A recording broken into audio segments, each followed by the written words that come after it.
देखिए, सर्वप्रथम तो मैं सकल जैन समाज भिंड को बहुत बहुत साधुवाद और धन्यवाद देना चाहता हूँ। उपाध्याय श्री जब हमारी यात्रा धर्मपद यात्रा भिंड पहुंची और यहाँ से जब प्रस्थान हुआ तो वो नज़ारा ही कुछ अलग था। पूरे देश ने, पूरे विश्व को एक भिंड के जैन समाज की वो गूंज दिखाई दी। भगवान निमिनाथ के चरणों में जो धर्मपद यात्रा के माध्यम से यहाँ से आपके पुष्प अर्पित हुए, मैं बहुत बहुत साधुवाद और धन्यवाद देता हूँ। जैसे कि मुझे उपाध्याय श्री ने बताया, हमने आगरा में आपका आशीर्वाद लिया, मार्गदर्शन लिया और आपने यही भावना व्यक्त की थी। और देखिए, सौभाग्य की बात है कि आज हम लोग भिंड में हैं और उपाध्याय श्री भी भिंड में, और आपने अपने श्री मुख से भी बता दिया कि उनकी भावनाएं क्या है। और 122 बसें की आपने बात की है।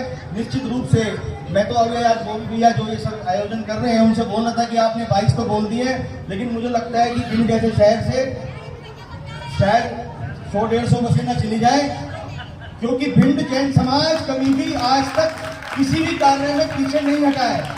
चाहे वो श्री सम्मेश शिखर जी का पवित्रता के लिए हमने आंदोलन किया हो, भिंड शहर से उपाध्याय श्री 8 बसें भरी सर्दी में और 50 कारें यहाँ से गई थी दिल्ली इंडिया गेट के लिए, बहुत बड़ी बात है। और वहां पर किसी भी प्रकार की कोई व्यवस्था नहीं थी। आप समझ सकते हैं कि मैं आपके सामने आपकी बात को आज इसलिए कहना चाह रहा हूँ, भिंड जैन समाज पुनः कीर्तिमान स्थापित करेगा।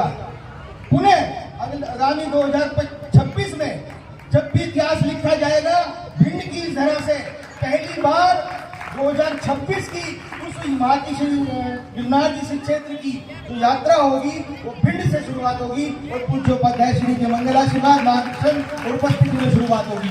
और ये मेरा मानना है कि अभी 11 महीने पूरे बचते हैं, क्योंकि 2 जुलाई 2025 को भगवान निमिनाथ का मोक्ष कल्याणक था और आज 3 अगस्त है। आप समझ सकते हैं, पूरे 1 महीने बाद 11 महीने की योजना है। और मैं समझ सकता हूं कि पूरे देश ने, पूरे विश्व से वहां से कम 2,22,000 लोगों को वहां पर लेकर जाना चाहते हैं। अभी आपने देखा होगा, इस यात्रा के दौरान किसी भी प्रकार की कोई घटना नहीं घटित हुई।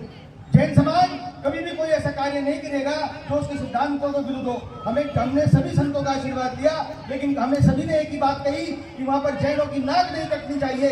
कोई भी ऐसा संदेश वहां की पुलिस प्रशासन या केंद्र सरकार, राज्य सरकार के पास नहीं जाना चाहिए कि वहां पर जैन समाज ने किसी प्रकार की कोई अभद्रता की। और आप देख सकते हैं, पूरे पर्वतराज पर जय निमिनाथ जय गिरनार का वो नारा और पचरंगा लहराया, लेकिन किसी ने किसी भी प्रकार की कोई ऐसा दुर्व्यवहार नहीं किया जिस पर कोई उंगली उठा सके।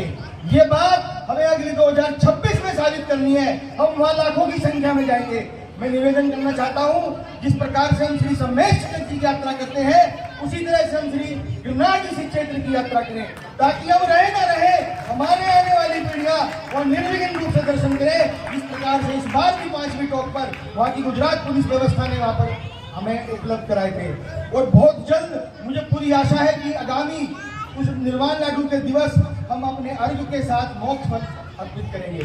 तो मैं पुनः विनती करता हूँ, आप जो हमारे बोबी भाई, उनकी पूरी टीम, पत्रकार जी ने जो ये योजना बनाई है, आप उसमें शामिल हो।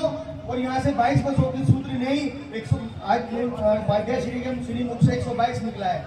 तो भैया 122 की व्यवस्था बनाना, क्योंकि मेरे ख्याल से 50,000 की संख्या भिंड के अंदर है और सिरमौर बनना है। आपने पहला आगाज है, अधिक से अधिक संख्या में गिरनार जी पहुंचे।